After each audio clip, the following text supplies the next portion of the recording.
Hello friends, welcome back to my YouTube channel. Tax saving यानी कि tax बचाना है, वो भी एक लीगल तरीके से, तो ये सबका फेवरेट हो जाता है।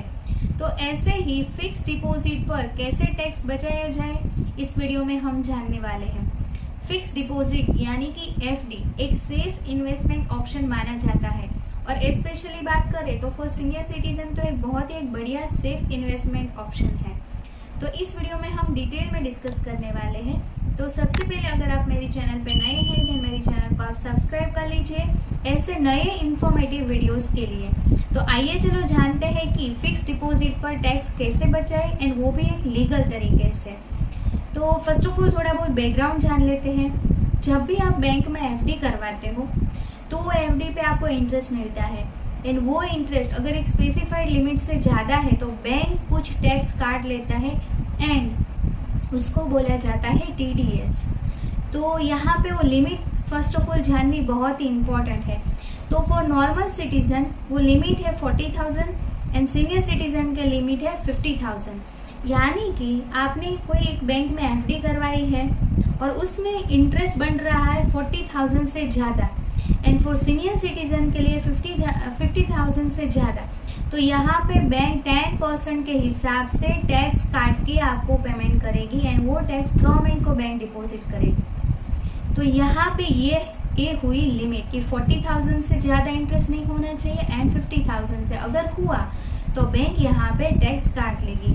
तो अभी इससे बचने के लिए फर्स्ट आ जाते हैं, आपको ये काम करना है। उसमें ऐसा है, फर्स्ट वन, एफडी स्प्लिट करवाना इन बैंक। यानी कि आपको एक ही बैंक में ज़्यादा अमाउंट की, बड़ी अमाउंट की एफडी नहीं करवानी है। से सपोज कि आपने 8 लाख की 2 FD at the rate of 5% के हिसाब से एक ही बैंक में करवा ली, तो यहाँ पे बैंक जो भी इंटरेस्ट का आपको पेमेंट करेगी वो टीडीएस काट के पेमेंट करेगी। तो यहाँ पे आपको 2 अलग अलग बैंक में, 3 अलग अलग, 4 अलग अलग बैंक में एफडीज को स्प्लिट करना है, ताकि आपका जो इंटरेस्ट है वो जैसे रूल के हिसाब से लिमिट दिया है उससे कम रहे, तो हम लीगल तरीके से हमारा टैक्स बचा सके।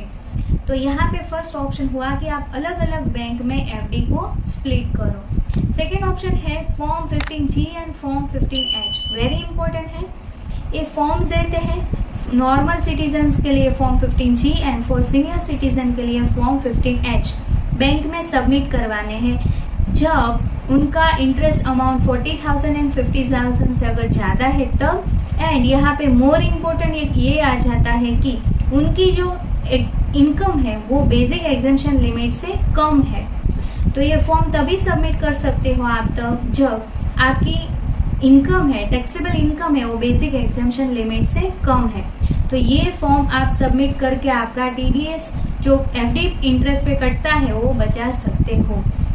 ये हुआ second option. Then third very important है, यहाँ पे ओवरऑल ये देख लिए कि चलो किसी को एफडी स्प्लिट नहीं करवाना है, and form 15G and 15H applicable नहीं है, यानी कि उनकी जो इनकम है वो एग्जेम्पशन लिमिट से ज़्यादा है, तो यहाँ पे वो form 15G and form 15H submit नहीं करवा सकते।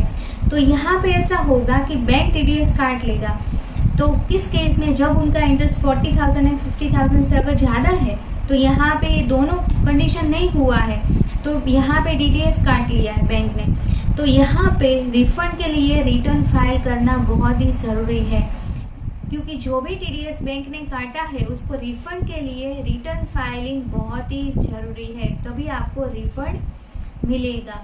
तो ये ऑप्शन तब, टीडीएस का काटने का ये ऑप्शन तब मेजोरिटी आता है जब आपकी इनकम बेसिक एग्जेम्पशन लिमिट से ज़्यादा है, आपने form 15G and 15H submit नहीं करा है, एंड आपने एफडी स्प्लिट नहीं करी है, तब टीडीएस यस बैंक ने काट लिया है, तो आपको इनकम टैक्स रिटर्न फाइल करके आप टीडीएस रिफंड क्लेम कर सकते हो। तो आई एम श्योर आप आपके फैमिली एंड फ्रेंड्स के साथ भी शेयर करें, ताकि वो भी अपना टीडीएस एक लीगल तरीके से बचा सके। तो I hope this information is useful. ऐसे इंफॉर्मेटिव वीडियोस के लिए आप मेरे चैनल को सब्सक्राइब करें। अभी मिलते हैं नेक्स्ट वीडियो में। Till then stay healthy, stay wealthy. Thank you for watching. Thank you.